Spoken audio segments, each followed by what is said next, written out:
I stand in the perfecting presence of Chineke. Right where I am, Chineke is.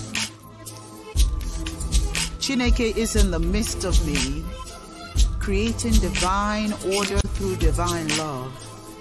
I fear nothing, seen and unseen. All the goodness of the universe I claim this day as my divine inheritance. God is power, I am powerful. Chineke is peace, I am peace-filled. Chineke is truth, I am wrapped in truth, a manifestation of the divine.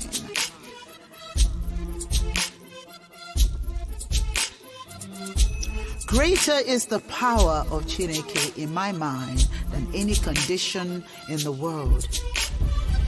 Greater is the power of God, Chineke, in my body than any affliction in the world. The power of Chineke renews, reaffirms, reassures all that I am. All that I am, Chineke is. All that is noble, I am. This truth I claim as my divine inheritance. Ise, Ashe, Ise, Ashe, Ashe, Yagazie, Ofo.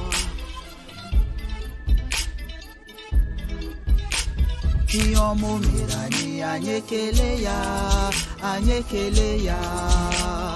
narangozi ya. Iyomo mirani anyekele ya anyekele ya. Narangozi ya, iyomo mirani, anyekele ya, anyekele ya. Narangozi ya, iyomo mirani, anyekele ya, anyekele ya. Narangozi ya. Thank you, Mother, Father God, Divine Father, Divine Mother, for this wonderful opportunity that I call today. Thank you for giving me the opportunity to experience your grace. And that is the opportunity to inhale and exhale and do it one more time. I realize that if there's anything going on wrong in my life, as long as I have the opportunity to experience your grace, I have another opportunity to make everything right. Agazie, Ise, Ofo, Momo Mirani, Anyekele ya, Anyekele ya. Narangozi ya, iyomo mirani, anyekele ya, anyekele ya. Narangozi ya, iyomo mirani, anyekele ya, anyekele ya. Narangozi ya, iyomo mirani, anyekele ya, anyekele ya. Narangozi ya, iyomo mirani, anyekele ya, anyekele ya. Narangozi ya, iyomo mirani, anyekele ya, anyekele ya. Narangozi ya, iyomo mirani, anyekele ya, anyekele ya. Narangozi ya.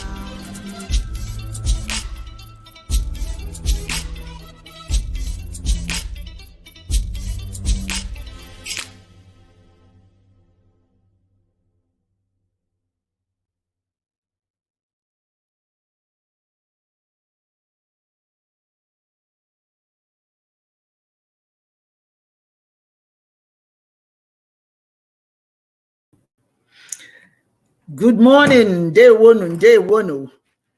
It has been a nightmare, I've got to be honest with you, with the internet. In our area, we've had internet shutdowns, and we've had electrical issues. So let's just pray that everything will go well today. But today,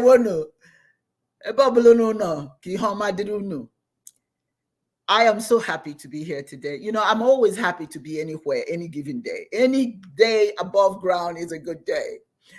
And this day is no exception. Thank you for those of you who have joined us today. I don't know where you are, wherever you are. I hope all is going well for you. Before we get started today, let me just introduce my co-host today, as always, Dibia Ochuaja. Dibia Dewo. Okay, madam, let me just say this. Ihomo mirani, anyekele ya, anyekele ya. Narangozi ya, ihomo mirani, anyekele ya, anyekele ya. Narangozi ya. I mean, that track says everything. Like you said in the beginning, every day above ground is a good day. It's a good We're day. breathing, we have health, we're on camera, we're taking care of our families. It's all good out there in the world. The universe is positive. It is. Yagazie. And we have a bit of a problem also because of the time change. So some people, I think, I got cut off this morning. I got up to use the bathroom and I looked at the time. It was 9:30. I'm like, what? I know. So my clock said 8:30. I just happened to look on my cell phone. Yeah. And it says 9:30. Then I looked at the clock by the bedside. I'm like, oh my God, I got to get up. So I know. Yeah. But for my part, the laptop and the phone automatically changes it. Changes, I was able to know exactly what time it is. Exactly. And also let me bring in Chiedozie is having he still thinks he's got an hour before he joins. Yeah. So I know. So he said, I just texted him and I said, "Are you coming? Are you joining us?" Oh my God, he's thinking that he's got time. Anyway, let me add to the streams. Dr. Simone Ajamu, how are you, Doc? Oh, I'm doing very good. How you doing, Doctor?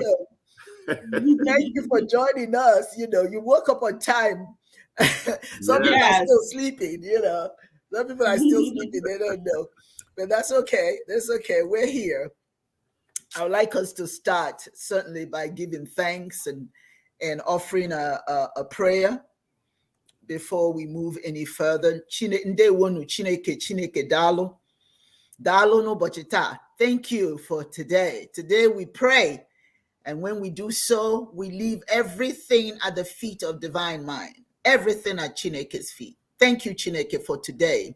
Today we're going to give you thanks. We're going to give you so much thanks because we know that we are blessed to be here today. Many did not see this day. Here we are inhaling and exhaling and walking amongst the living. We appreciate all our blessings, and we want more to come into manifestation. Thank you. Today we want to forgive. We want to forgive so much so that the wardrobe of our minds is free of pain, hate, and anger. It doesn't mean that those who have wronged us, that we forgive what they've done, but we forgive them because they need help. They need spiritual healing.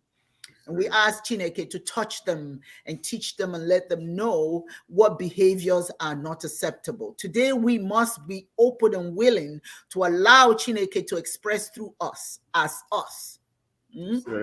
Today and every day, let us forgive and give thanks to Chi energy that directs our path, and many thanks to Oke energy who nurtures the peace in us that surpasses all understanding. Today, we will clear away any negative thoughts so that our light will shine. Today, we ask dear Chineke to let the world know, the warring factions of the world, that they are violating peace treaty with you. The ones who are waging wars against their fellow man. Please, Chineke, let them know that that is not a behavior that you will tolerate. Let humanity get soaked in time, in the philosophy of live and let live, so that the mindset of peace, like doves, shall dwell amongst men and women and return peace to this world.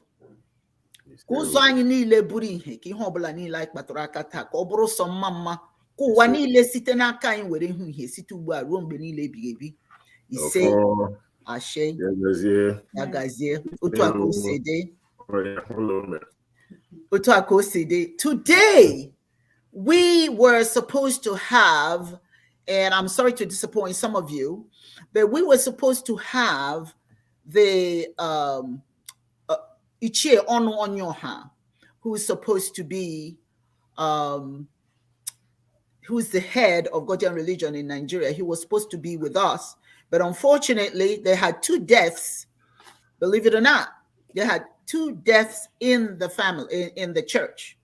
So they were there. They're there right now at the funeral, but they sent a video, and I'm going to play that video. It's spoken in Igbo, but I'll interpret after they finish so that you know that they really wanted to be here, but they couldn't.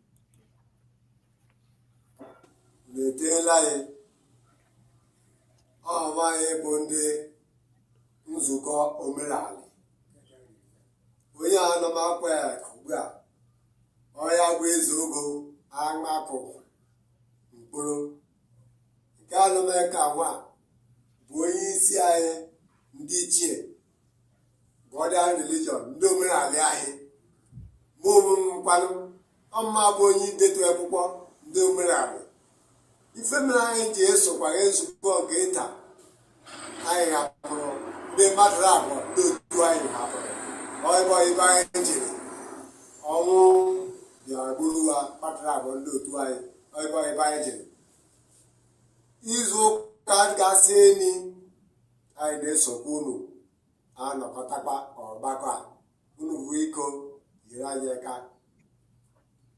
nke ọdụ anyị na-eme ya bụ izu ụka ọdụ gasị enyi anyị n'unu na-anọkọta anyị akparịkọta gaanị na bụ ọchị nyekwara anyị aka ji na-ele anyị ji na-emela. Well, what they're saying is that they wanted to be with us today.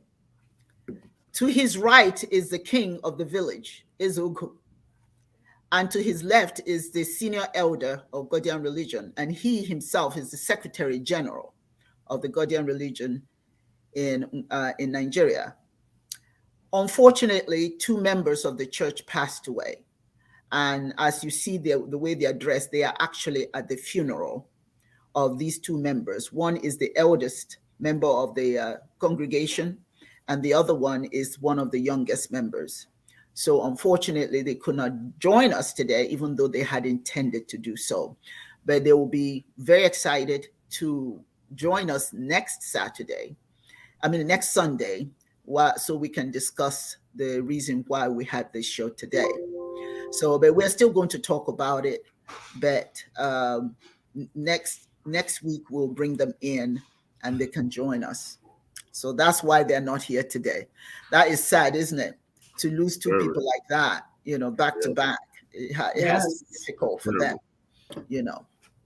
But anyway, I just thought you guys should know that. Now, today we are talking about the construction, the building of the Obi Obasi. Obi Obasi is the place of worship for African spirituality. I'm going to play this little, it's not really much of a video, but it's something that as I'm talking, I'll be able to explain with you seeing it visually. Because most of the world have built edifices in honor of their cultural spirituality. But I searched high and low to find nice edifices for African spirituality. Now, I have to admit that African spirituality was never about a big church or anything like that. It's always been about, it's personal. African spirituality is very personal. So everybody had their own shrines, you see. So most of the focus of African spirituality is on shrines, you see. So you can find a lot of different shrines, the Ifa religion and all Santoria, all of that. They all have shrines, but there are no large edifices. But let me share with you why it's important to have it. And so you can see why most of the world gravitate towards those who have built edifices on behalf of their culture, spiritual culture. So let me start by just sharing. Okay, first of all, temples, shrines, churches as edifices of world spiritual cultures, all right?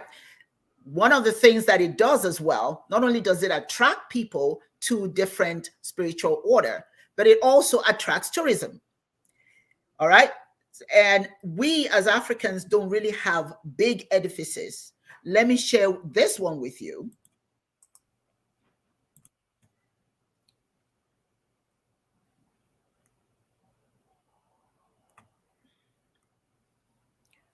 Okay, now this is a Muslim mosque. Anywhere you go in the world, the Muslim mosques you will find. There's nowhere you can go you don't find a Muslim mosque. That is their signature. This is who they are. This is the in reverence to their spirituality, they have built this edifice. And this one actually is in Nigeria. Now I want you to think about that. Okay, we have phenomenal edifices for someone else's religion. But if you go and look for our own, you will not see it. You will not see it. Then you have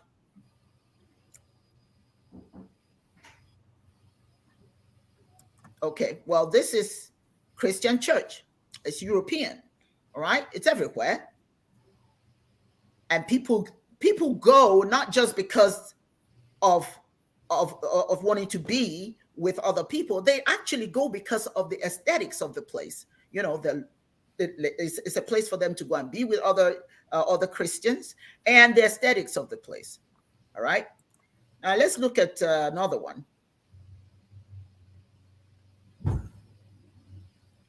All right. This is Confucius Temple.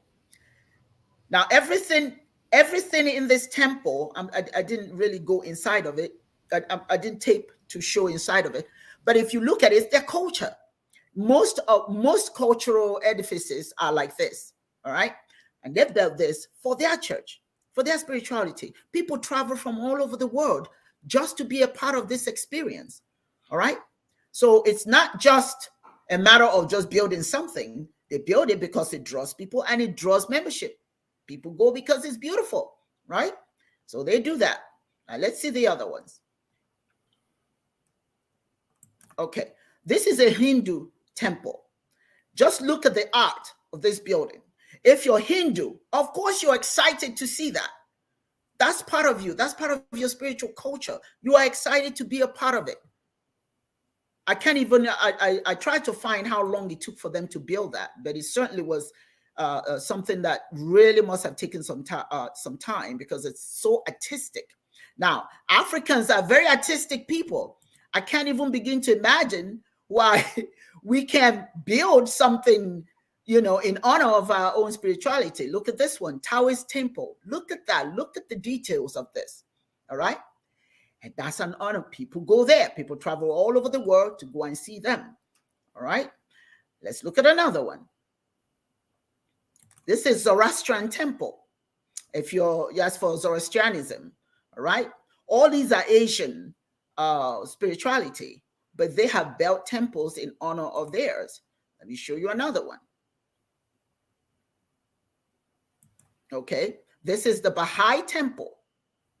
Look at the kind of time they take to build these things in honor of their spirituality. All right. Let me show you another one. This is a Buddhist temple.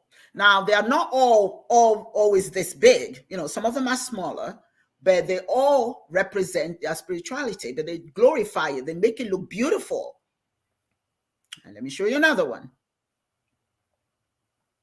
Now, this is Shinto shrine. That's how much pride they take in their spirituality and to present it to the world in a way that the world comes and thinks, oh my God, you know, I just want to be a part of this, right? Now, this is the one I found for Africa, the Voodoo temple. I was actually looking for an actual temple. I found a lot of them. They were smaller and well, not as graceful, right? But this is the only one that I found. This was in Nigeria, but it's a Voodoo temple. So now comes Chiism, and we say, well, you know, we deserve to have something just as glorious. And so we have the Obasi. Now I'm going to ask Udee, because Udee is the designer of the Obasi. Udee, I want you to, you explained it last time, but I want you to explain it again. But you explain it in terms of why this is as important. It's not just a shrine. Why this is as important as all the other glorified structures of the other spirituality. Go ahead. Yeah, you so eloquently kind of described or talked about the importance of having such edifices. You know, number one is for cultural promotion. You know, the first level of human awareness is through spirituality. Once the first man and first woman realized that they weren't responsible for life-sustaining forces, religion became automatic in them. And therefore, they felt that they had a duty to perform in reverence to something greater than themselves. And that something is the Almighty God. And then the next challenge that they had was to kind of figure out what this great spirit looked like, this creator looked like, you know. So they assumed that this creator must look like them. And so in almost every religion, you find out that God figures, Chineke figures take human forms for the most part.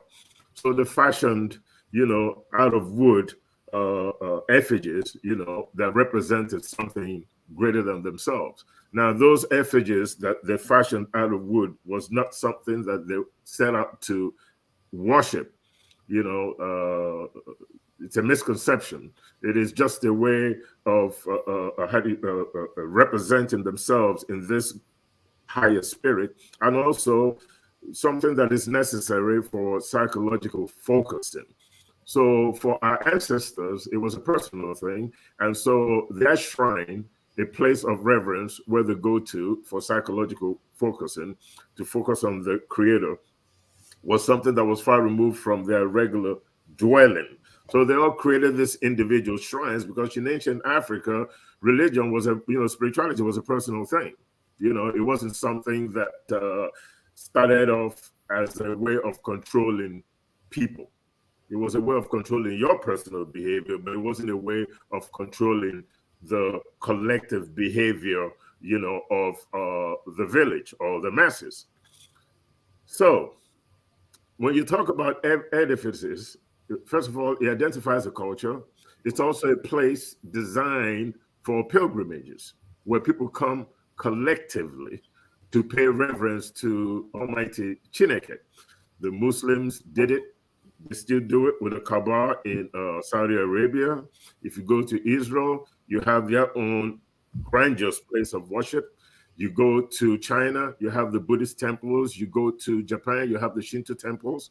As Oke Dibia had mentioned, you have the smaller temples for the smaller crowds or for individuals, but you also have the grand temple that identify this culture, that promotes pilgrimage, and is a way of, again, cultural promotion, so that people know that particular communities in this world contributed something to civilized behavior, contributed something to the spirituality of all human beings. The tragic nature of what we see in Africa right now is that a lot of the grandiose temples that are built to glorify someone else's culture. We still don't understand the imperative of building edifices that glorify our own culture. This way, we promote ourselves. We have people, come to Africa, pilgrimages to Africa to experience our spiritual culture, which in turn also creates economic opportunities within these communities. I can't even begin to tell you how much money the Kaaba in Saudi Arabia generates every year, where you have over 1 million people that go to Saudi Arabia for religious pilgrimages, and how the community benefits economically from that. The greatest tool that you have against imperialism is your spiritual culture, it's your religion. And that is something that we as Africans fail to understand. We're good at telling someone else's story, but don't think that it's necessary to tell our story. If we don't tell our story, nobody is going to tell it for us. This Obasi Oha, Obasi, in its etymology, means to honor the supreme being, to honor Chineke. We hope to build this in Nkporo as a cultural promotion tool to promote our spirituality and show the rest of the world that we are a spiritual people. To show the rest of the world that we contribute something to the spiritual behavior, that we also know Chineke, we also know God. There is nothing that Islam, Christianism, Buddhism, or any world religion, there is nothing that they do that we don't do. That's right. Christians understand that God exists. Africans understand that God exists too. Mm-hmm. Mm-hmm. And if you have any doubt, look at African names. Mm-hmm. Chidebere, Chukwuma, Ngozi, Chidimma. These are African names. Chi is Chineke, God. Chidimma, God is good. Chidebere, God is merciful. These names existed in our spiritual culture before Islam and Christianism came to Africa. So we must understand that there is nothing that Abrahamic religions brought to us in terms of belief in the supreme being that didn't already exist in Africa before they came to our shores with the Bible or the Quran to talk about the Almighty God. So we need to understand the importance of building such edifices for cultural promotion, for economic incentive within the community, and to show the world that we could tell our own story. And you know what? One of the most important aspects of building such edifices is it's imperative for our children to know that it's okay to glorify themselves. You know, if somebody tells you you're not good enough and you don't have anything to counteract, right? You yourself, you start feeling inferior because they're saying these things, and well, you know, I don't have anything that I can say that compares. But I want to share this before I bring in Dr. Simone. When it's already started, the structure has already started. As a matter of fact, the Godians in Nigeria that were supposed to be speaking to us today, they were supposed to show you the video of what they are doing, but they don't want to give it to me until they are, you're being a little selfish to say, they want to present it themselves. So next week when they come, you will see the grounds and it's already going up. It's already going up. This is what you're going to find inside of the Obasi. For instance, we honor nature. Now, I don't know if can you guys see this? Yeah, I can see it. Okay. Okay. We give reverence to Agunsi. So in the Obiobase, you will notice shrines dedicated to nature. Okay, there's a lot of dedication to nature as instruments of Chineke's blessings, because when you think about it, anything we get comes from nature. Think about it. Everything that we are blessing with comes from Chineke. So in the Igbo tradition, you have Chi, the male energy, and Eke, the female energy. So we're going to have a shrine dedicated to Chineke. So when you walk in there, that's the most prominent shrine you will see inside of it. Now, this building is going to be huge. So you can imagine that the shrines are going to be huge. Then you have the powers of the sky. Okay, the energies from the sky. Anyanwu, Amadioha. Anyanwu is the sun. Amadioha is thunder. And then Kamalo is lightning. All these are forces that we believe that used to aid. Namdi Yudi, I will ask you to explain that a little bit more. Explain the powers of the sky, Anyanwu, Amadioha, and Kamalo. Okay. And then you have the powers of the water, which is a Kurochi. Some people call it Mami water. Okay. But for us, the female energy of water is called Ekuroche. And traditionally, when people want to have children, they go to the water and they pray and ask Ekuroche to bless their womb so that they can get pregnant. And as a matter of fact, we have a tradition called, you know, the Azizi. When married, it has three parts to it. Children who are becoming girls, who are becoming women, once they've started their period, they go to a Ekuroche.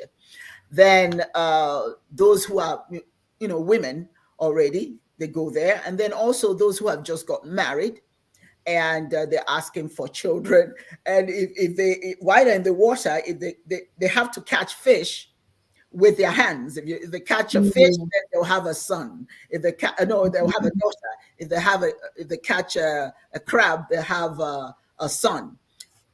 Okay, so those it's a cultural thing. It's a cultural thing, but it's all part of our spirituality, right? And then you have Allah, Mother Earth, and vegetation. All right, and then you have the Ndiche, which is the ancestors. All right. So you're gonna, and then you have Ofonogu, conscientism. We're going to have a big shrines dedicated to those aspects of nature that we find relevant in our lives. Yudi, I want you to talk about the powers of the sky, part of Agunsi. Yeah. In relation to the forces of nature, our forefathers had imagined a kind of physiological structure of Chineke, or God. And by way of departmentalizing or compartmentalizing the forces of nature and ascribing functions to each compartment or department, pulled out an ontological hierarchy presided over by Chineke, the creator, in which our ancestors saw Anyanwu as a symbol of God's leadership over all things, and his omnipresence, omnipotence, and immortality. Anya, the eye that never dies, is the sun, and that is an Igbo name for the sun, spelled out, which means Anwanwu, right? Like I said, eye that never dies. And this is what we liken as the head of the sun. Now, talking about Agunsi, which is the wisdom, the brain, is likened as the brain of God, the wisdom of Chineke. And in this parlance, native doctors in Nigeria, in Igbo land, specifically have reverence for Agunsi, because they liken it as the intelligence, the brain of Chineke. And it's through this brain of Chineke that clairvoyance takes place. It is through this brain of Chineke that the medicine people tap into to be able to have insight into what ails whoever it is that they're dealing with, or what ails a community. If, let's say, there's some kind of pestilence in a community, and the native doctors are trying to find answers to why there's pestilence, Agunsi is usually the deity that they consult, right? Because when you talk about deities and consultation and compartmentalization and the departmentalization of God, people kind of get lost in it. So let me use Christianism to explain this. In the Christian parlance, God is just not one spirit, right? God is made up of the Godhead, the Holy Spirit, and Jesus Christ, 3 in 1. So there are 3 compartments that make up the Godhead. This is also true for most world religions, and in particular in our spirituality. So we have in this compartmentalization or departmentalization of the ontology of Chineke, you have the first one, which is Anya Arega Nwanwu Anyanwu. Then next to that, you have what we call Ofonogu, which symbolizes a sense of truth, justice, fair play, and good conscience embedded in the soul of all humans. Ofonogu in the ontology represents the soul of everybody. It is your conscience. Now, keep in mind, any action that you take in this world, there's always this little voice in your mind telling you what is right and what is wrong. That's your conscience. If you decide that you want to steal, there's always something in your mind that tells you that stealing is wrong, but you decide to do it anyway because you have free will. That voice that lets you know what is right or wrong is your conscience. That is Ofonogu. That is your sense of fair play and justice. If you listen to it and make the right decisions, you're a spiritual person. If you listen to it and make the wrong decisions, you're not spiritual. It doesn't mean that you don't know that what you're doing is right. Now, if you don't hear that at all, and you're going to steal something, and there's no voice in your mind telling you that what you're trying to do is right or wrong, you're a mental case. Something is wrong with you mentally. Killing somebody, we all know is wrong. That's Ofonogu. That's your conscience. That's your sense of justice and fair play. Now, if you go and kill somebody and you never heard a voice in your mind telling you that your actions is wrong, you're a mental case and you need help. But if you hear that voice and you still do it, you're evil. You are not spiritual. You are selfish. You did what it is that you wanted to do for your benefit, disregarding the spiritual nature and the consequences of your actions in the afterlife. Now, next to this structure is the third one on this rung is what we call Agunsi, which is a spirit that represents the wisdom of God, which traditional medicine men, as I mentioned earlier, revere for divination and clairvoyance, and is likened to the brain of God in this ontological structure. And in Yoruba religion, in Orumile, it's called Orumile. Orumie. The next to this is what we call Kamalo, representing the forces of nature, rain, thunder, lightning, wind, storm, and the stars. It is likened as the slapping arm of God. This is, in Yoruba religion, it's called Shango, and Ipenyong in Ibibio metaphysics, right? The next to this compartmentalization is Ani. Now, before I kind of go into the Ani deal, do you understand how this is flowing now in terms of different aspects of Chineke? And if you notice, all the deities that I've mentioned that are revered in our spirituality are all forces of nature. Anyanwu is the sun. It is a force of nature. Ofonogo is in you. As a human being, you're part of nature.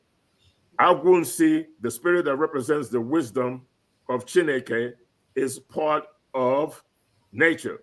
Kamalo, the forces of the sky, rain, thunder, are all parts of nature.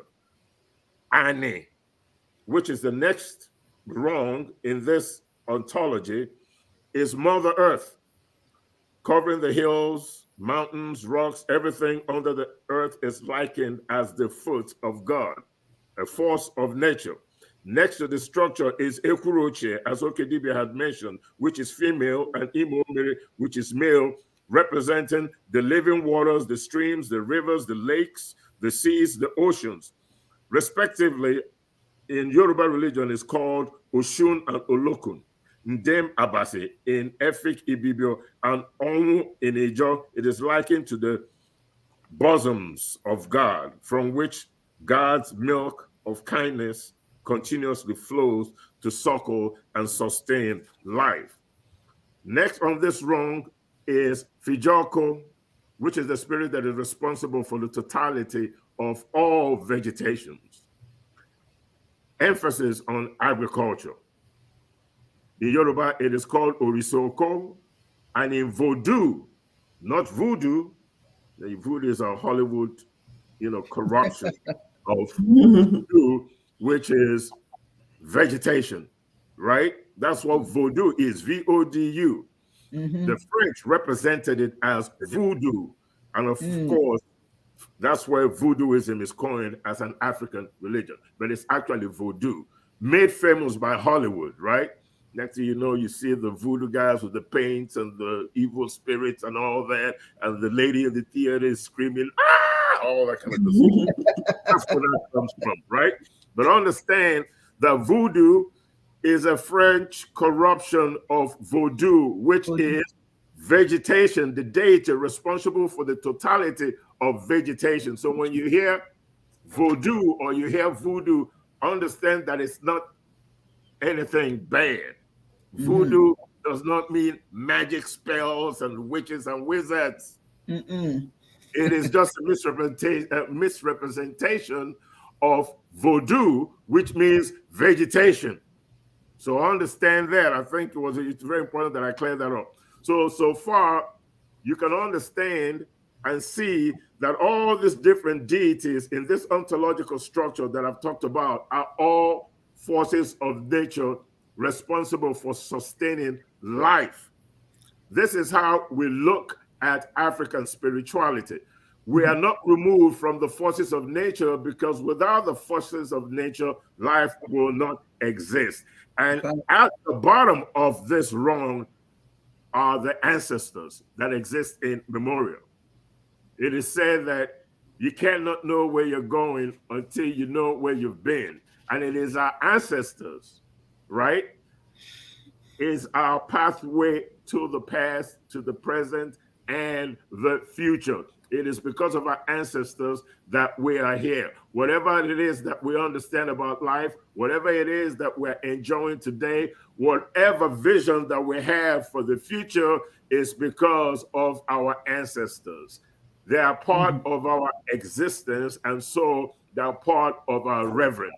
As we reverence Chineke, representing the forces of nature, we also pay reverence to the ancestors because they are our footprint in the world today.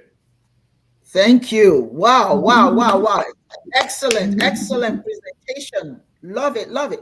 And I just wanted to give people an idea. When you walk into the Obasi, it's not just an open space where people just sit and pray. No, we're going to have all these monuments, altars dedicated to the forces of nature. I'm excited about that. Now, it's not going to be like we're showing it here because we have artisans that are going to sculpt those altars. So it's going to be absolutely exceptional. But I just wanted to use these pictures just to give you an idea what you're going to find in the Obasi Oha. Dr. Simone Ajamu, what are your thoughts? What are your thoughts based on what you're hearing today? I am so excited that this is being built. First, I would like to just give reference to Chineke and my ancestors. I like to do that. Before I start to talk, I would just like to say thank you to Chineke and my ancestors for allowing me to be here. And I feel that we have built as a people, African people, we have built so many grand structures. Not only do they have these grand structures, but there's a lot of structures, mosques, churches that were built on the backs of African people. But we have to have our own structures. We have to represent what our spirituality is, and it's overdue, and I'm so excited about this. I think that this is going to be awesome. It's going to get the word out about African spirituality, and it's much needed for African people and those of the diaspora. I think it will help us to have something that is actually ours. Yes, absolutely. Absolutely. And it will be, by the time we're done with this, it's going to be quite an attraction. And the good thing about all of this is there's so much land. We're not begging. We're not begging anybody to give us a little piece of land. We've got more land, whatever we want to build there. We've got thousands of hectares of land to do and add. And, so it's going to be gardens. We're going to have gardens there. We're going to have, beautiful sculptures, and it's going to be breathtaking. And we want it to be just as beautiful as everyone else's, because we're just as important as the rest of the world. And we just need to realize that. We need to put that into action, not talk about it, be about it. Build this thing. Now I want to let you know, we can't do it by ourselves now. There are some aspects of it that we are going to ask you guys to help us. If you go to our website, we have Onyinye, the Onyinye project. You can either make donations via Cash App, or you can make it via PayPal. It's on the website. I am going to go through all of that before the end of the day, but I just want to welcome Dibia Chiedozie. I think you were thrown because of the change of time. Kind of threw you up, did it not? I was surprised. I just intuitively I said, let me come in. I found that I had missed a lot. So I was having in mind the usual 4 p.m. Local time. I didn't know it's 3 p.m. Is that your music playing? Somebody's music is playing. There's music in the background. Yeah.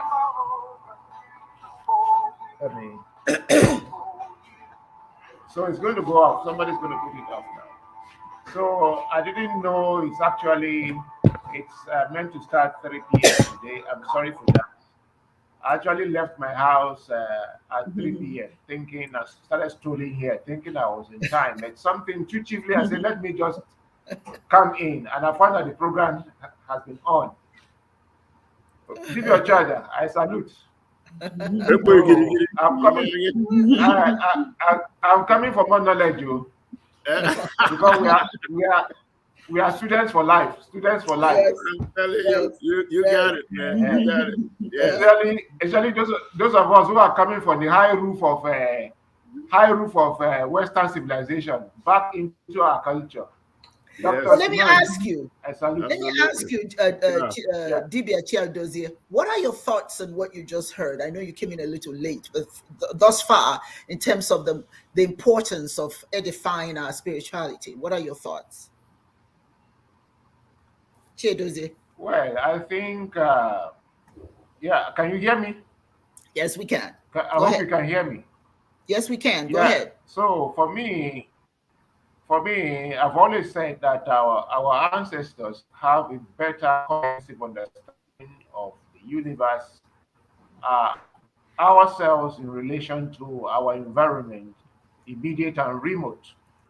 But it's and I think that the colonizers do this, and so one way they could easily colonize us was to ensure that our spirituality is not only distorted, but we deliberately annihilate it. Because once you annihilate people's spirituality and you dislodge them just like fish is dislodged from water, it becomes difficult for them to find a path in life. They become disoriented, they become dissociated, and then you discover that they are just there, but they are not in existence. They are not living. They're just there like stone, there like tree. And so our lives have to be defined for us. We have lost, for those of us or those who have not tried to whip themselves back into our spirituality, or those who did not grow with it. You just discover that you are there like a flower, you are there like one of the utensils in the world, but you don't have a direction of your own. Your direction is being determined by some other civilization. And so, and the only way we can live it is to live in it. And like I always say, we do not need to celebrate our culture like we do here. Say a culture day in our primary schools, in the secondary schools, in the university. We dance away. We celebrate the outer part of the culture. We don't celebrate the ontology of the culture, the spirituality. We abhor that one, and so we run away from it. When we see, we are afraid of it. We are terrified of it. And that's to say we do not know that we cannot face our depth, our deepness. The depth of our ancestors is so deep and dense that a human mind cannot cope with it. You have to be very deep and be courageous to cope with it, because they, being the first people in the world, had the opportunity to decipher the world better than any other people, undistorted, undiluted. And so that's usually there. And we should now, what Godianism, Chiism is trying to do is to provide a platform for us to go back to our spirituality, not just our culture, our spirituality, and advance from there. So we live it every day. That's what you live every day. You live every day. You every day perform all the rites every day. Like today is Nkwo. You live by the principle of Nkwo in Igbo. For the Yoruba, today is Aiku. You live by the principles of Aiku. So, world will make meaning within the confines of your culture. So, charity will begin from home, and then we can reduce world knowledge to our culture, and we grow. And then we will no longer be celebrating particular events in our culture or just celebrating our culture as a culture. Rather, we live our culture by seconds, by inches, by seconds, by minutes, by hour. We dream it, we live, we dream it, and we part from it. From it. Revelation is within it, invention is within it, we discover within it. And so when all of this is happening, and then we are able to project the word from our culture and reduce the word to our culture, then we blossom. That's the only way. Other cultures that have blossomed, that's the way they have blossomed. There's nothing spectacular about it other than you just have to do the simple things within your culture on second to minutes to hour, day, weekly, monthly, year basis. Simple. Thank you so much. You keep breaking up. Ndewo. You keep breaking up. You may want to check your mic. You just keep going in and out. So let me. Okay. Yeah, you know, my brother Dibia Ochuaja has something that he always tells me. He said, "Isi ka akparịa gị, akparịa gị. Isi ka akparịa gị, akparịa gị." If you want to be insulted, you'll be insulted. There'll be so many people just happy and willing to insult you. And then you get upset that you're being insulted, but you're the one giving them the authority to do so. The world, I was watching a TikTok presentation by a young lady, and she wants to know, why do they hate us so much? Why are we hated? We don't even have to do, we're good people. We don't have to hurt people. We're not the ones starting wars. We're not the ones starting all of these. They're coming to our land, that we're being subjected to all sorts of things in our own land. Why are they mean to us? Why are we being hated? Maka, like Yudi said, when you hate your things, when you hate yourself, why should anybody like you? Yep. The people who are respected in the world are those who respect themselves. That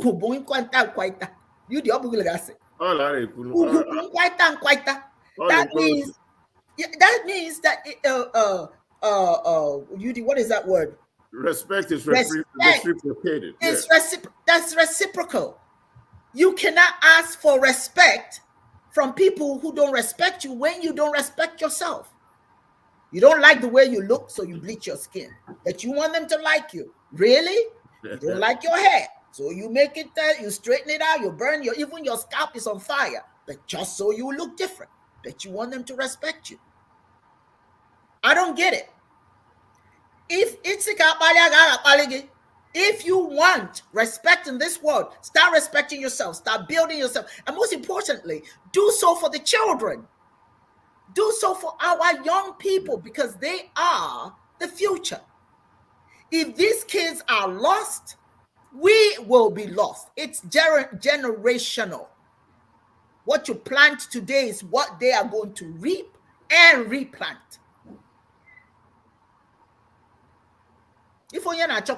So what you want, what you seek, so shall you find. So we have to ask ourselves, what is it we seek anyway? Look at what's going on in Ukraine. Look at how our people are being treated like animals. Go back so you can be bombed. You don't matter. And then you have our presidents, our leaders lying that the African kids have been picked up, and the African students are saying nobody has come to pick us up. Some, yes. And I just want to say something that I find very disturbing, and I'll go to Simone. One of the things that I find very disturbing is we as Africans, when we look at each other, we should not look at where we're from. Ethnocentrism is no good. When you see an African person, you see an African person first before you see a Nigerian, a Ghanaian, a Togolese, a South African. See an African, African American. No, see an African. See an African, because we've got people trying to pick up kids, students from Ukraine, but are they Nigerian? Oh, I'm here to get the Nigerian. What? You don't just pick up the Nigerian. Then the Ghanaians want to pick up the Ghanaians. Pick up Africans, period. When they take them to your homeland, then from there you can, they can go home. But you don't leave anybody behind. And when you act that way, you wonder why people will respect you. It's like when we see a poor person in the street begging for just $1 will not kill you, to give another person something. We see our own people struggling in the street and we wouldn't even give them anything. We think they're pests. So for us to become recognized as worthy citizens of the world, we have to act accordingly. We have to love ourselves. The other day, I'll be honest, I went to the mirror and I looked at myself. I said, you know what? I just have so much love for who I am. I cut my hair and I love it. And guess what? I don't care if you like it. I don't care if you like short hair, because it's not about what it's not about you. It's about me. It's what I like. I like me. So we have to start liking us for others to like us. Simone, your thoughts? I totally agree. We have to, and I think that the structure that is being built will, help tremendously in us, taking that step of starting to love ourselves, not just liking ourselves, but loving ourselves as a people. When I see an African person or a person of the diaspora, putting African first, seeing that person, and not dividing. The word that came to me is divide and conquer. Mm-hmm. We have been conquered because we've been so divided. It's time for us to come together. It's enough of us. If we come together, we can take back what has been lost, and we can even advance further than that. And so we have to change our mindsets. It's not just about your tribe or your or where you're from, and you're only supporting those of where you're from, because we're from Africa. So the thing is, we have to remember that Africans first. Let's come together in unity so that we can bring up our culture and all of these misconceptions. The reason why everyone, our people, we've turned against our own traditions and religions. What other culture, how many other cultures have done that? How many? You don't go to India, and most Indians are Christian and Muslim. They have Christian and Muslims, but what do you see? They're in their tradition, Hinduism.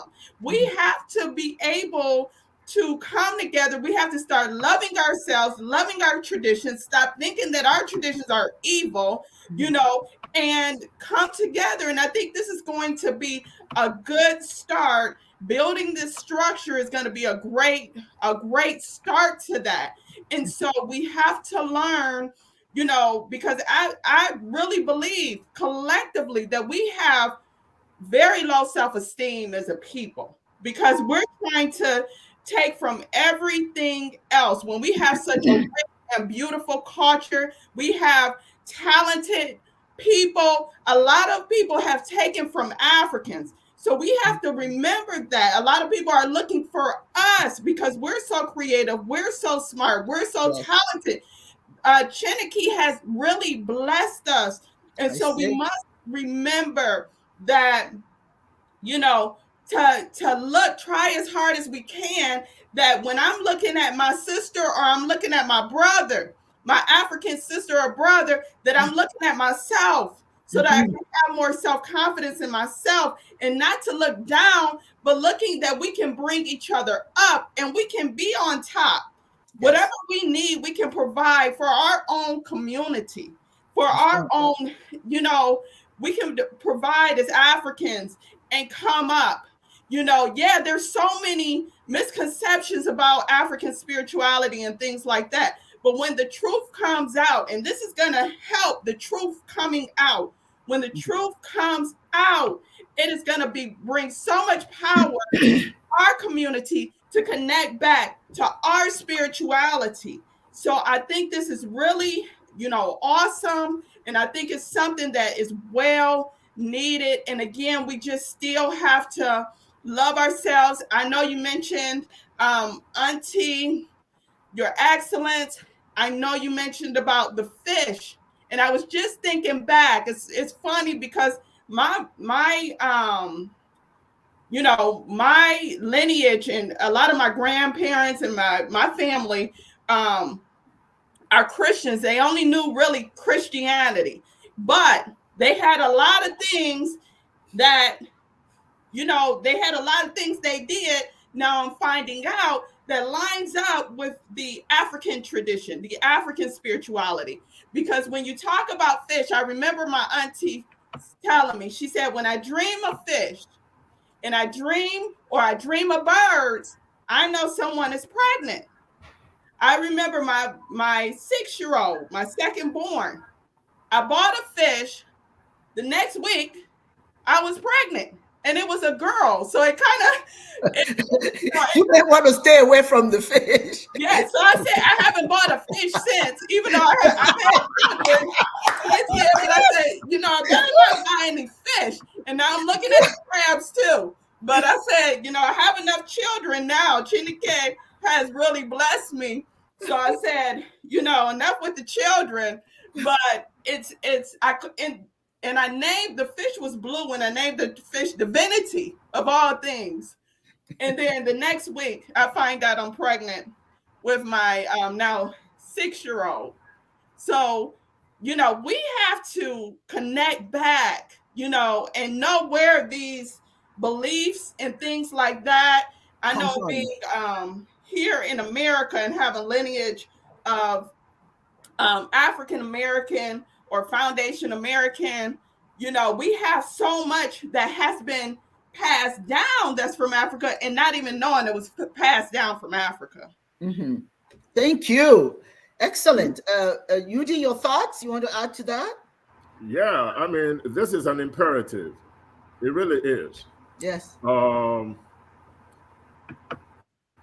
Black people all over the world are of African ancestry. We know that. Mm-hmm. And we share a common history. Slavery. Then in the latter part, colonization. Slavery and colonization is responsible for the mindset of the African. Slavery and colonization is responsible for the deprogramming, or should I say the programming of the African mind for self-hatred, self-loathing. The institutions of learning from primary school, kindergarten, all the way to the university does not accommodate African history, Africa's contribution to civilized behavior. Mm-hmm. When you read about African history, or when you talk about what Africans have overcome, it's always from the perspective of overcoming slavery, overcoming colonization. African history didn't start with Martin Luther King or Nelson Mandela or Jomo Kenyatta or Harriet Tubman. We did things, we contributed to civilized behavior before slavery. African history is not about Mungo Park discovering the Niger River. African history is not about the first colonialists, the Portuguese that came to colonize Congo. We contributed to civilized behavior in science, math, spirituality, religion. As a matter of fact, when the pagan god Zeus had issues that he could not accommodate in Mount Olympus, he came to Africa to dine with the Ethiops and get spiritual knowledge before he went back to Mount Olympus. It's documented in Greek mythology. There's more about us than slavery, colonization. The state of mind of the African is directly related to this programming, which has been infused into our educational system. Mm-hmm. There's no way in an educational system where they talked about Shaka Zulu. I knew nothing about Shaka Zulu until I saw the movie Shaka Zulu back in the 80s. Mm-hmm. Most of the Africans that I knew about, except for people like King Jaja of Opobo, maybe Queen Amina, were people that upheld and actually tried to sustain imperialist cultures. For example, Mansa Musa. He's not my hero. You might call him the richest Black African king and all that, but he was one of the people that, permeated Islam in sub-Saharan Africa. Usman Dan Fodio, Sekou Ibn Battuta, even the university in Timbuktu. Yeah, it's 1,000 years old, and we pride ourselves the oldest university in the world. But what did it do? It established Islam in West Africa. Where do you read in any book of scholarship where Africans contributed anything? We need these edifices for our children, for our future. We need edifices that attract other people to Africa. Let me tell you something about history. And I think it's a mix-up. People don't understand that history doesn't necessarily have to start 1,000 years ago, 10,000 years ago. What we do today will be talked about 10,000 years from now. It's not part of history. That's right. So it doesn't matter when the Phoenician history started and how they controlled the world. It doesn't matter about Carthage when Carthage was at the apex of its power. It doesn't matter about when Rome was at the apex of its power, because I could tell you this, there were other cultures and civilizations that were at the apex of their power before Rome came about. We could talk about Genghis Khan and all that. What we do today, how we articulate and put together our contributions to civilized behavior, how we change the educational system to incorporate our contributions in history, in science, building these edifices. 5,000 years from now, our children will be looking at the edifices that we built today, just like we're looking at the edifices that Rome built, the amphitheater, the pyramids of Egypt. They will be looking at what we built today in the future. So your history begins now. Yes. So we're appealing to the rest of the African community globally to help us in this endeavor.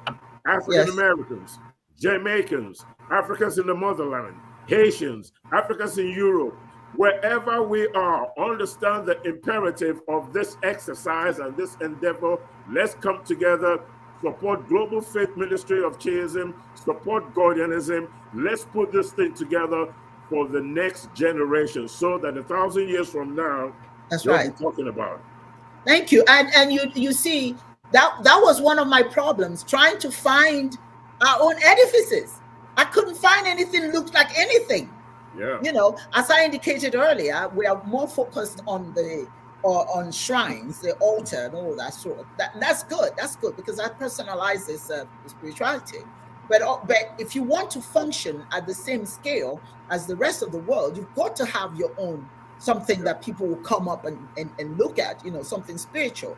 You know, it's important for people to know the importance of religion in the first place, spirituality. It is to help inspire people to fulfill their purpose, to go beyond their humanness. You know, when people are going through hard times, spirituality helps them to understand, hey, it's okay. Things will get better. You know, but if you're not doing it from the perspective of what you're familiar with, if you're not doing it from your own cultural, specifications, you know, you're trying to do something with someone else's way of life that doesn't really apply to you. You see, so you create confusion in the people when you tell them, discard what is essential to them, what their ancestors have done, use this instead. Well, if they're not familiar with it, it makes no sense to them that, you know, the pastor says this is the way it should be, and they go along with it. You know, just think about what's going on in Africa, or even in African American communities. Why are we not as prosperous as everybody else? Because we're using ideas that are foreign to us, that are really not applicable to us. All right. I mean, there are some general things, thou shalt not kill, that, you know, the 10 Commandments, you know, there's nothing new there. We were doing all of that. But there are some other things, they're not teaching, some religions don't teach you that. That's what we're taught. We're God to each other, so that we have to relate to each other the way we want the Creator to relate to us. If God is in my neighbor, then how can I treat my neighbor badly? That is what our spirituality teaches us. Do not leave your brother or sister behind. When you make it, you're obligated to help your brother and sister. That's part of our spirituality. When you want to get rich, you cannot throw your things away. You would stay poor. You see, so there are some things that we teach in our spirituality that, you know, it's not taught in other spiritual way of life. And we abandon ours, and then we're harvesting in the spiritual vineyard of somebody else. And it doesn't work for us. Yes, Dibia Chiedozie, you had something you wanted to add? Dibia Chiedozie, can you hear me? Oh, actually, I was just trying to clean. No problem. From what from what Dr. Simone said, Dibia Ochuaja, and just what you just said now, I just say four things. One, we must know that about history. History is not that which is put in the textbook, because if you put it in the textbook and the mind does not know it, it is not known. Thank you. History is about the consciousness of the people. It's about the memory of the people. So if you want to blunt the memory of the people about their history, you stop them from teaching their history or talking about spirituality or living within the confines of their culture. Once you stop the people from living within the confines of their culture, distort their spirituality, distort it, and stop teaching them their history, or you teach their history from your perspective. Because I remember when Wally was talking about protesting about what he got to learn. He went to the United States with high hopes, but being an initiate of the Academy of Science in the US, he began to discover some other hidden secrets that are not open. In science, we are taught that the father of science is the Greek Hippocrates. But Hippocrates was taught by Imhotep. Yep. And in the schools here, we are taught that Euclid was Greek. But Euclid lived 300 years before the Euclid that they taught the teachers, lived 300 years after the other Euclid. And he discovered that Euclid lived in Egypt. And he was the greatest mathematician. And so he started his protest.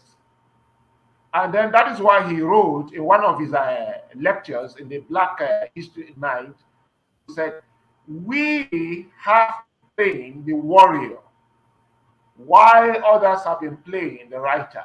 Now you may call the writer a coward, but the irony of history is that it is the coward that tells the history of the brave man. Like Achebe wrote in Things Fall Apart. He said, the coward often stands in his own homestead and points to the ruin of the homestead of a great man.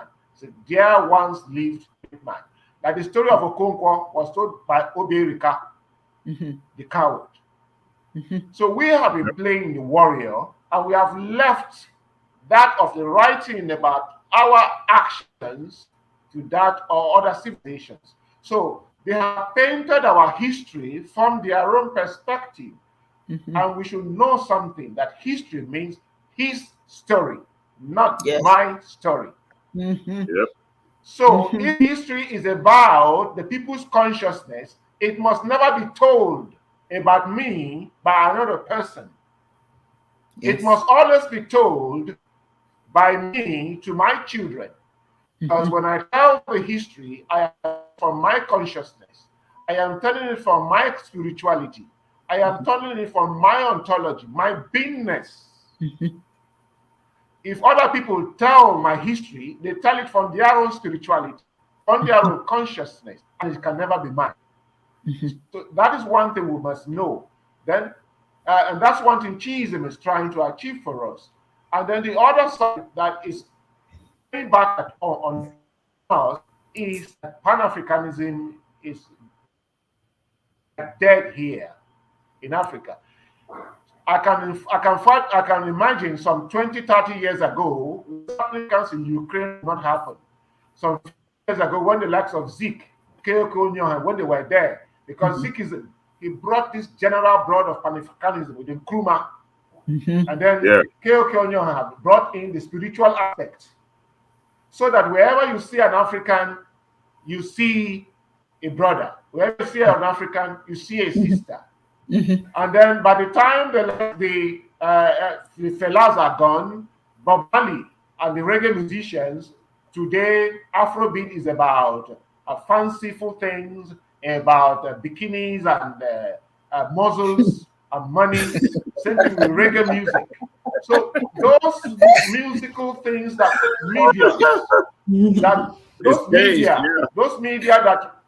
those media that we use to raise African spirituality, African consciousness, have even been bastardized by our own selves.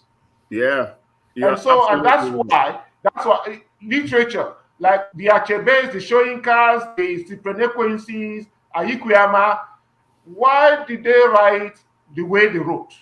And why can't we write the way they wrote today? Because they were steeped in their African spirituality. And what they were being dished out to by the colonialists was contradictory to their childhood upbringing. So they wrote in protest. But today, we are like the Christians. And so we do not have a background to query what we are given, to sift what we have been given. We swallow everything hook, line, and sinker. Except that some of us, when we protested, we didn't want to go one way, that way. The call of the ancestors forced us. Nothing worked. For years, I walked with one shoe. For years, I walked with one shoe, one trouser, until people were on the street. Until I went back to Pan-Africanism and back to spirituality, and things started picking up. So, and we do not have to wait for that. That is why Chiism is necessary, and that is why I'm interested in anywhere the African spirituality is promoted genuinely, I will key into it. Because no tree makes the forest. Yes. The story of the Iroko tree, the mighty Iroko trees, that wherever you see the mighty Iroko tree in the forest, is in the midst of a thick forest.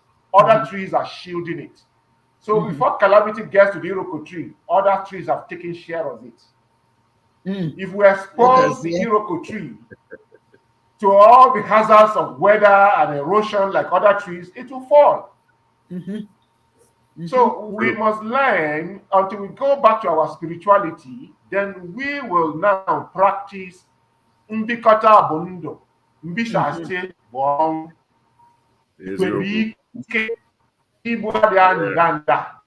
Spirituality is strength. It is only in our spirituality. And to sum up this so that I don't now, if you Christianity, what they teach you is myself first before the other. But in our place, our culture does not teach you about myself. It teaches you about me and others. The emphasis is on the conjunction and I think that is the difference between communism, liberal democracy, and democratic socialism. In communism, democratic socialism, the collective stifles the individual. In liberal democracy, the individual tries to rush short over the group. In communalism, our spirituality teaches us that without the individual broomsticks, the broom, there will be no broom. And when you don't have a bunch of brooms, one broomstick is very easy to break. So the emphasis is always on the and. That is why our name for family is Ezinụlọ. Ezinụlọ, not just family, but family and the society. And the emphasis is on the and, the conjunction.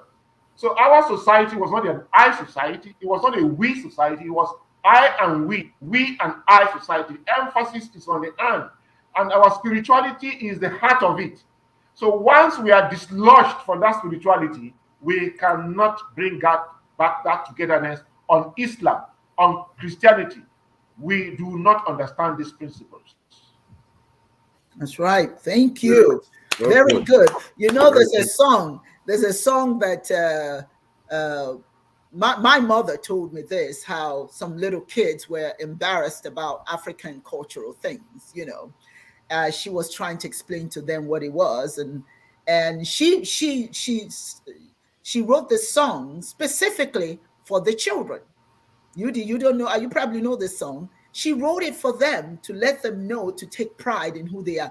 Obomenala anyị, Yeah. obomenala anyị, onye jogi si ya, obomenala anyị, ọjị bụ n'omenala anyị, nzu bụ n'omenala anyị, onye jogi si ya, obomenala anyị, obomenala anyị, obomenala anyị, onye jogi si ya, obomenala anyị, ihe ọma bụ n'omenala anyị, o sitere na mgbe ochie, onye jogi si ya, obomenala anyị. So she say, it is our tradition.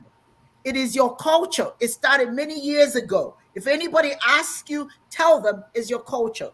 Chalk, nzu is your culture. Kola nut is your culture. Good things is your culture. All of this, it represents your culture. So when somebody asks you or want to embarrass you about your culture, you tell them, it's my culture. And you should hear these children sing this song. You know, when we were at that church in Omaha, hear these young kids singing this song. Is just, oh my God, it's beautiful. And she wrote that. And that's what we should be doing, telling our children, it is your culture. It started many years ago. That's who you are. You can't run from who you are. You have something you want to add? No, just adding to what everybody has said.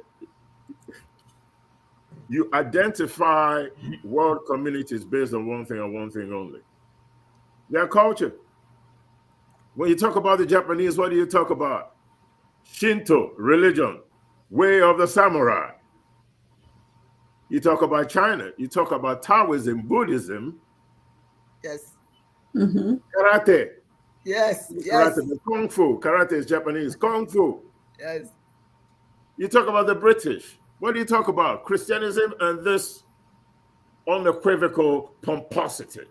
Yeah. I'm British, along with the suits that they come up with. You talk about the French, the French food, the French culture. Papa Le Pew. I'll throw that in there too. You talk about the Egyptians. You talk about what? The pyramids, the culture, the tradition, the pharaohs. You talk about the Mayan culture. You talk about the Mayan temple, Montezuma, the Aztecs. You talk about Rome. What do you talk about? Caesar, their religion, paganism, Zeus. You talk about the Norse culture. What do you talk about? Odin, Thor, Hail. All people, all cultures are recognized by one thing and one thing only: religion, tradition, and history.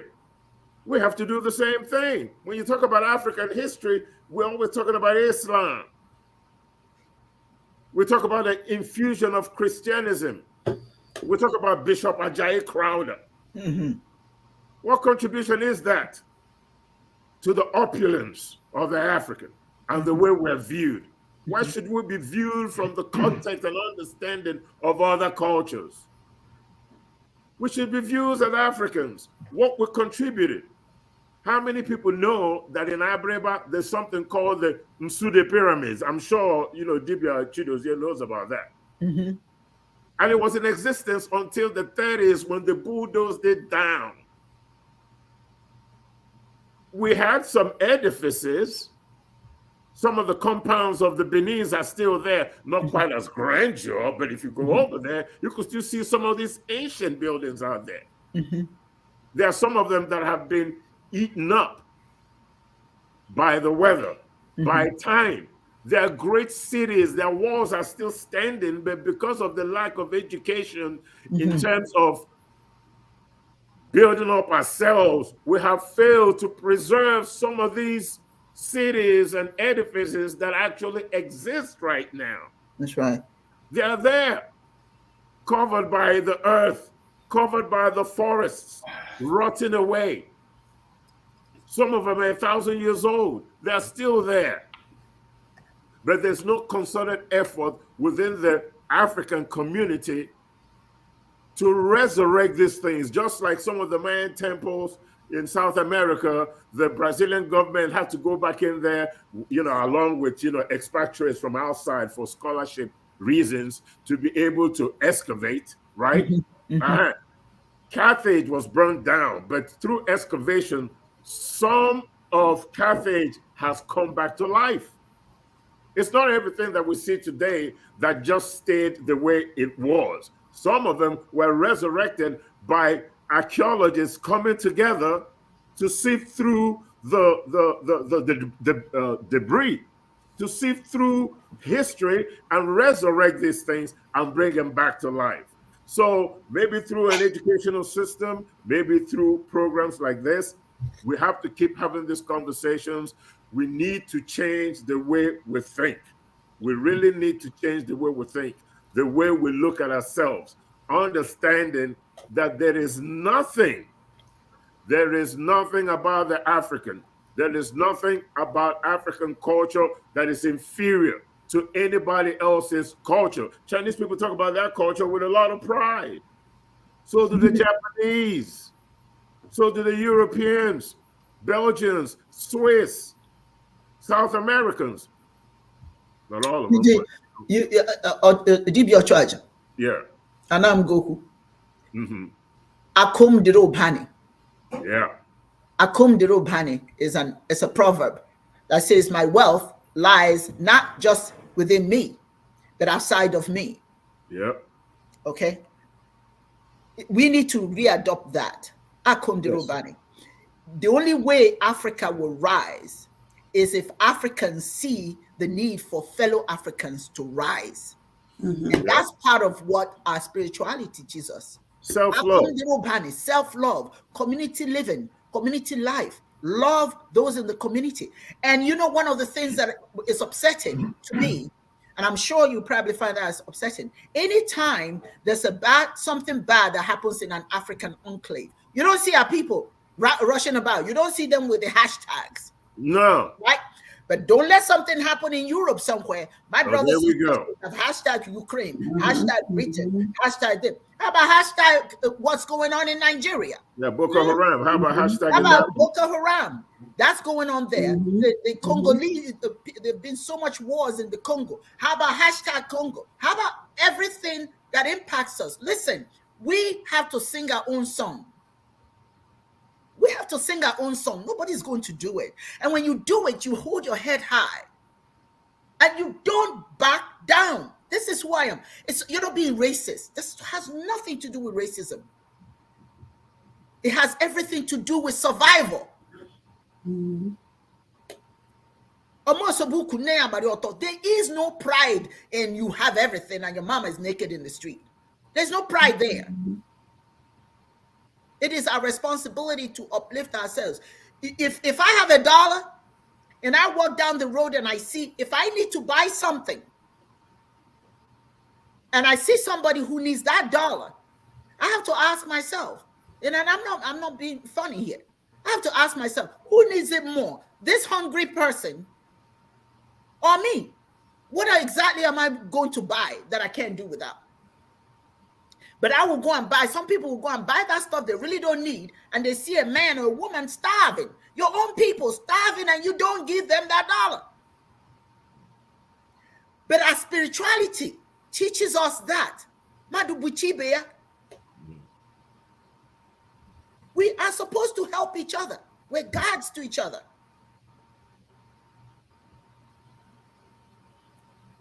So by rejecting our spirituality, we're rejecting what makes us, powerful people, caring people, loving people, peaceful people, joyful people. That's what we're giving up in quest of something foreign to us. It's a global world. Yes, we know that. I'm not fighting that. I'm not arguing that. We have to live in this world with everybody else. But I'm telling you one thing. The world is a Serengeti. If you're going to be in the Serengeti, you better be ready to survive. You will be meat. They will eat you up. And you need your own people to rally around you for you to survive. if you're surrounded, and that look at the hyenas. The hyenas, I'm telling you about those hyenas. When one animal goes after the hyena, all the hyenas will come out. They don't run away. They come out to fight on behalf of their own. The lion will run from the hyenas. The lion will run from the hyenas because those hyenas don't back down. They'll make as much noise and scare the lion. And you hear the lion calling for the women to come, for the pride to come. But we haven't learned to do that. We need to start doing that. That's what our spirituality calls. Onyagala nwanne. Udi, you had your hand up. Yeah, I just wanted to go back just a little bit to what Dibia Chiedozie was talking about. And I think Dr. Ajamu had also kind of touched on that. Mm-hmm. This fight for emancipation were twofold, mm-hmm. right? The Jomo Kenyattas and the Mandelas and the Ndamzi Azikiwes and the Marcus Garveys and the Kwame Nkrumahs, we were dealing with physical emancipation of the African. We got to get rid of the imperialists mm-hmm. for self-governance.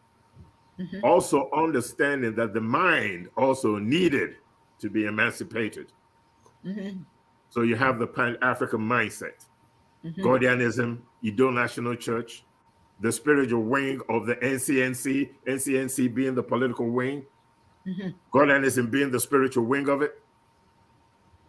They understood that. But the first step was the physical emancipation. Once you're physically emancipated and you have self-governance, then perhaps you may be able to now establish institutions that will deal with the mental emancipation of the African.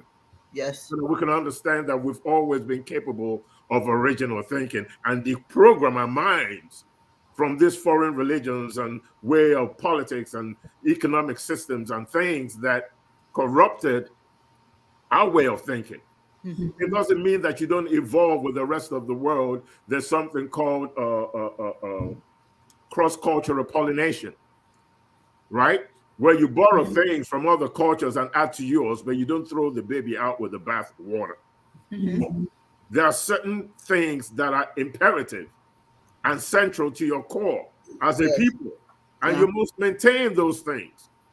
It doesn't mean that things that worked for you 1,000 years ago is relevant today. After all, it is said that science is the enemy of religion. Some things, because of your not understanding how science works, you ascribe a lot of things to spiritual forces. Then come to find out there's a simple scientific explanation as we evolve as human beings, as our minds and thoughts evolve. Yes. What's happening today is we accomplished the first part of this emancipation, which is the physical emancipation, and then we now embarked on the mental emancipation of the African. And somewhere along the line, we got stuck. We're still not emancipated up here. We're still justifying our worth by standards that are not of our own choosing. Our God does not look like us. We don't see any value in who we are as a people. We don't see that edifice as an imperative for the next generation. We don't understand that what we build today will be lauded 1,000 years from now. Mm-hmm. We don't understand that history is infinite. It doesn't matter where it starts, when it starts. History can be a second. How do you say? The time frame can be a second. Yesterday is history. Mm-hmm. This morning is history. It's gone. Mm-hmm. What you do now will be lauded in the future. You just need to understand why you need this exercise, why it is important that we toot our own horn just like every other world culture has been doing. When you look at history, like Dr. Chiedozie was saying, it's not all about what you read in the book. You could experience history just by looking at history. just by looking at something. I can appreciate Egyptian history just by looking at the pyramids. It doesn't have to be in the book. I can appreciate Roman history by looking at the Colosseum. It doesn't have to be in the book. I can appreciate Chinese history by looking at the Great Wall of China. It doesn't have to be in a book. Obi Obasi. Obi Obasi. Obasi is community. Akimi Bro just put a question up there. Obi Obasi. Obasi is a place of worship. Obi is a place where people gather to worship. Obi Obasi or Obasi, which is a place of worship. Oha, which is the community. This is the place of worship for the community. That's all that means, America. But anyway, going back to my point, it is important that we understand that we make history. Our minds need to be emancipated. The reason why we don't have the Fellas anymore, the reason why we don't have the Bob Marleys anymore, the reason why we don't write like Chinua Achebe, Wole Soyinka, is because we are now trying to satisfy our Western economic appetite, a bastardized economic modernity, where the showing off of your rear end, talking about women in a very disparaging way, doing whatever is necessary for you to make money. Money becomes paramount. The person, me, like Chiedozie was saying, me, as opposed to the community. What can I do that will benefit me and the community? How does my action help in the upward mobility of myself and the community? Why is the community important? Why is it important for the community to do well? It's very simple. In African culture, if the community does well, it means that there are opportunities for everybody to do well also. If it is only about the individual, then what happens to your neighbor? When you talk about the Iroko tree and all the forests around the Iroko tree that are thriving, it is necessary for the forest to thrive, because when the forest is thriving, it protects the Iroko tree. You are the Iroko.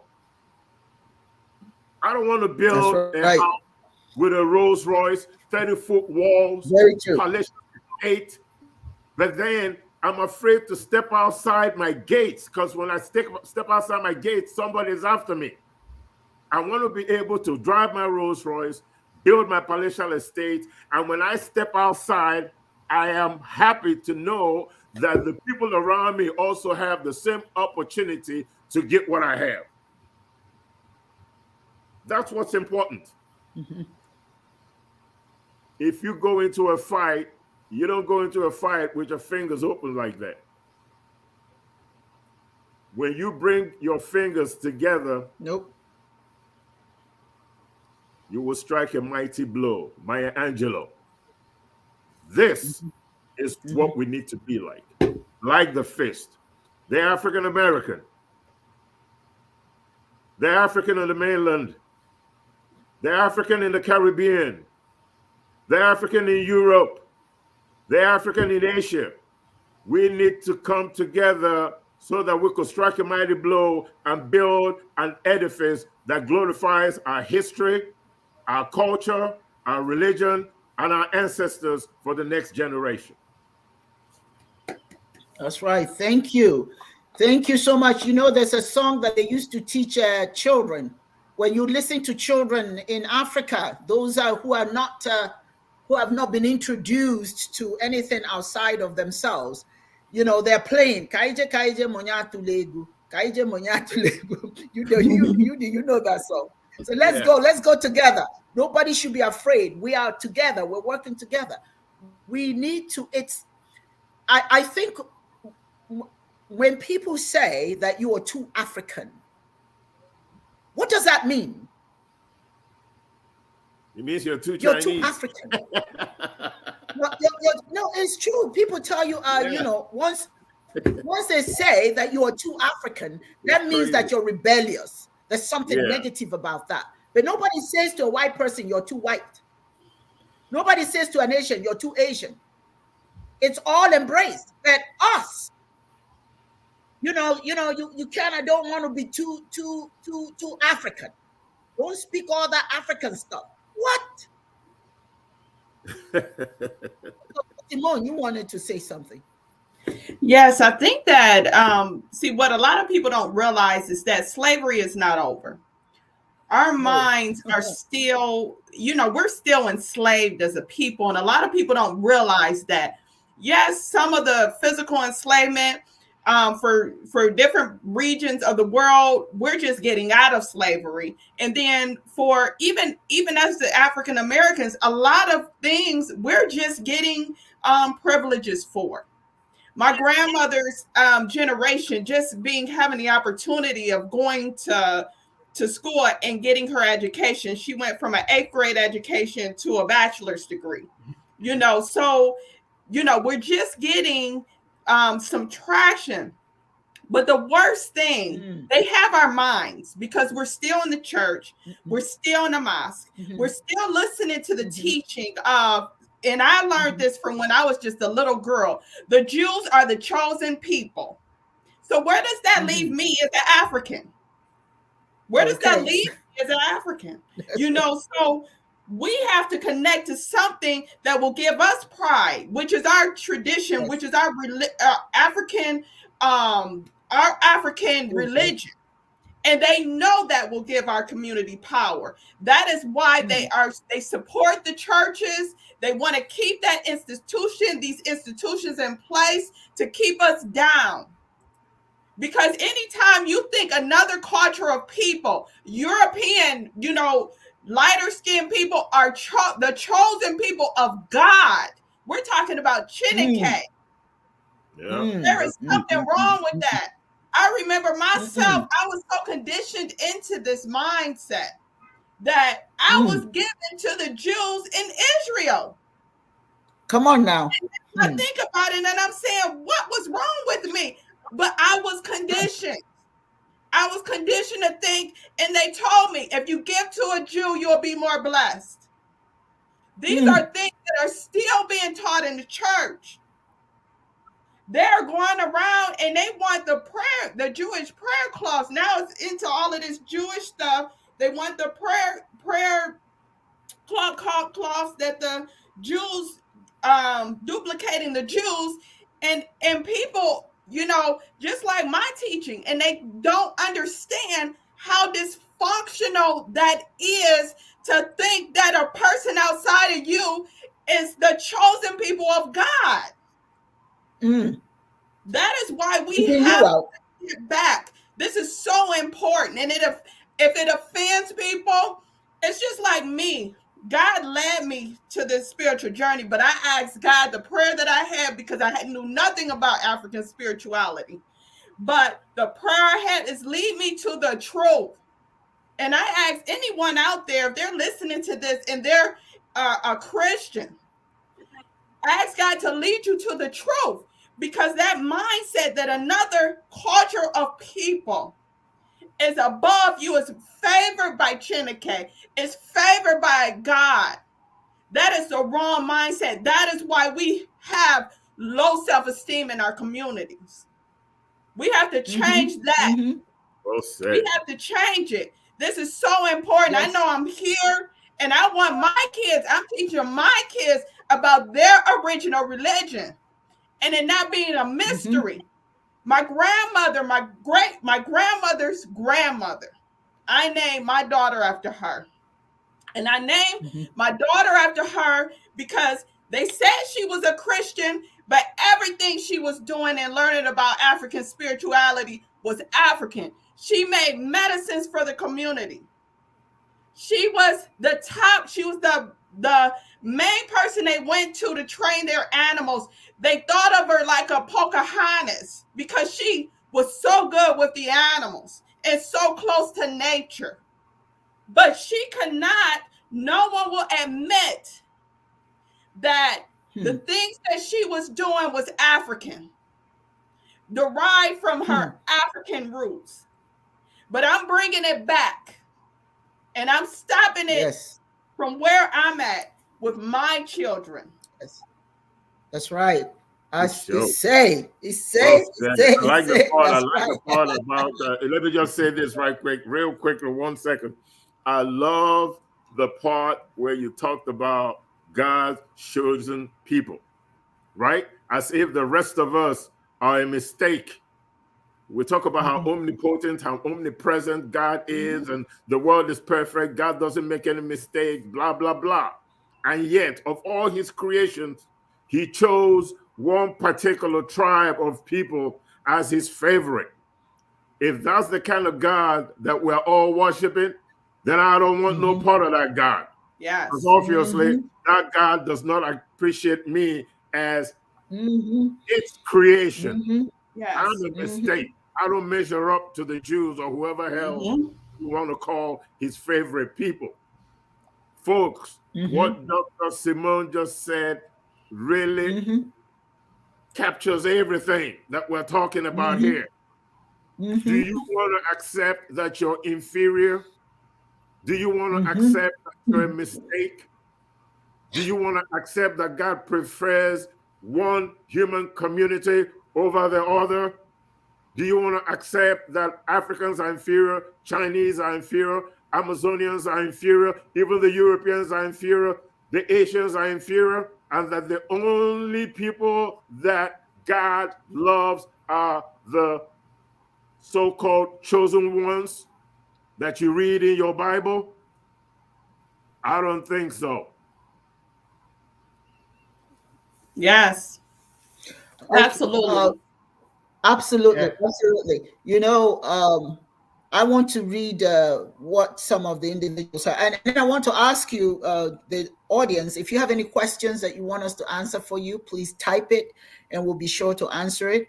And next week we're going to have two people are going to be invited into the audience, into the studio to towards the end of the program, make a, you know, have a conversation with us, ask us questions or whatever. But if you do have any questions that you want to ask right now, please make sure to ask it so that we can answer it for you. I want to just say this. It's an Igbo proverb that says, I've said it so many times. The lizard says, if you don't praise me, I'll praise myself. Because he fell from the tree, hit the ground, nobody said anything. He said, hey, I'm cool. This is good. I did this. Yes, I did. I'm all of that. We need to sing our own song. Some people just hate themselves and everything their own, and love everything foreign with zeal. A nation of such people shall never progress till they learn to love themselves. That was a battle song during the time of His Holiness Ike Okonyo and Dr. Nnamdi Azikiwe. That was the battle cry. People who love themselves, who hate themselves and everything they own and love everything foreign with zeal. A nation of such people will never ever progress until you learn to love your things. As I told you earlier, UD said, if you allow yourself to be insulted, you will be insulted. So right now, let me take the time and just thank. Let me pose. Somebody did ask made an interesting comment, and I just want all of us to kind of. Let me see who somebody. That was Akimi Bro. He says, for those who choose to be comfortable in ignorance will never find freedom. We must come back together. That's a powerful stuff. Yes. There is no freedom. In other words, the freedom of the mind you don't have if you're not comfortable in yourself, because that's ignorance. And if you're ignorant and you don't appreciate yourself, you will never find freedom. You may not have the shackles on your hands, but it's around your head. Freedom comes from self-acknowledgement, acceptance, and love. That's where freedom comes from. Freedom doesn't come from economic opulence, technological. Your freedom starts the day that you appreciate yourself, you believe in yourself. And because when you believe and accept yourself, then you start doing things to uplift not just yourself, but your whole community.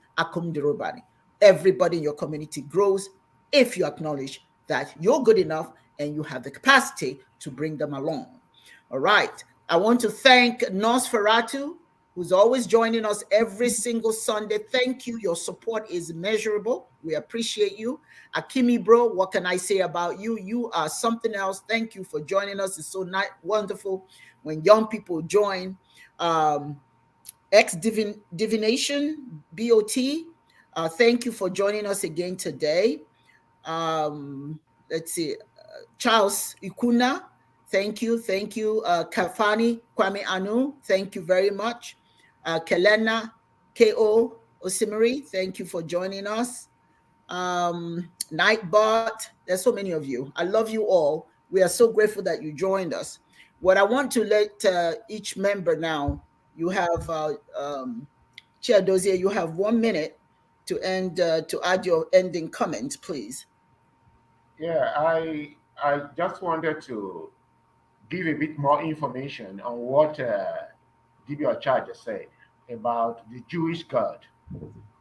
Now, in my own understanding, this is my personal understanding, I often make distinction between Chukwu, the overall beginning and end of all things, and Chineke, which is, for me, is a manifestation of Chukwu in our world, in the physical world, not just our immediate world.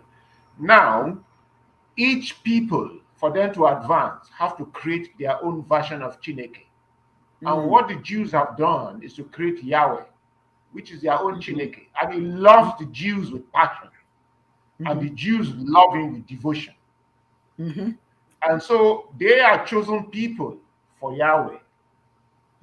Because I remember myself, Naiwu, and others, we divided this. That's why Hitler came and created his own version of the superior race. And then he created a tension between the superior race and the chosen race. Hitler now wanted to show that wherever the superior race meets the chosen race, the superior race must suppress the chosen race. So Naiwu was in trying to build a myth for the African, wrote God is Black. I think I lost the last copy of that book. I lost it. Everything about my book is history, showing that we are the first. And then he defended, the first time he defended that book title was in Canada, a radio program in Canada. All Africans that phoned in cursed Naiwu, abused him. In fact, one of the Anglican bishops decided he was not going to allow him to come to church anymore. But the white folks that phoned in asking, why did you say God is black? He said, your Bible said that God created man in his own image. Your science and history says the oldest continent is African. The first and oldest woman and human beings are Africans. It means that that first human being that God created is black. So if you persecute black, you persecute God, the first son of God. So we are Africans, the first, and the first is always the best. So every race, for them to move forward, must create their own myth and create their own engine to move forward. That is why we are talking of Chineke, Olodumare. And so these are our own engines. We must use them. Thank you very much. Thank you. Excellent. Ndewo. Simone, Dr. Simone, you have 1 minute because we only have 2 minutes left. Go ahead. I would just encourage. Do you have any ending thoughts? I would just encourage our people to, again, reiterating to have self-love, that when we're looking at another African, we're looking at ourselves, no matter where they are in the world, and that we embrace our religion, our culture. And that's all I have to say. Thank you so much. UD, you have 1 minute. Yeah, the belief in God is based on faith. It is not science. And what you see and how you see God is also based on your experiences as a people, your geographical location, your experiences depending on where you're located, is how your belief in Chineke is manifested and how you see Chineke. If you're Chinese, you see it in Chinese parlance. If you're Jews, you see it in Jewish parlance. If you're African, you see it in African parlance. The problem of the world today is that the Eskimo goes to the Amazon to tell the Amazonian that he or she should see God the way the Eskimo does. Yeah. Yes. That's the problem with the world. That's what happen to Africa. We must see God based on our own environment, our culture, our history, and experiences. That's what all cultures do, and we must do the same. Thank you so much. I thank you, Dibia Ochuaja. Thank you so much, Dr. Simone Ajamu. Thank you very much, Dibia Chiedozie Okoro. Thank you very much. Remember, all of you, we ask you to support us. Go to chiism.org and donate to the Onyinye Project Building Fund, or you can send us to Cash App, $OGELE. Thank you for joining us. We look forward to seeing you again for another wonderful episode next week.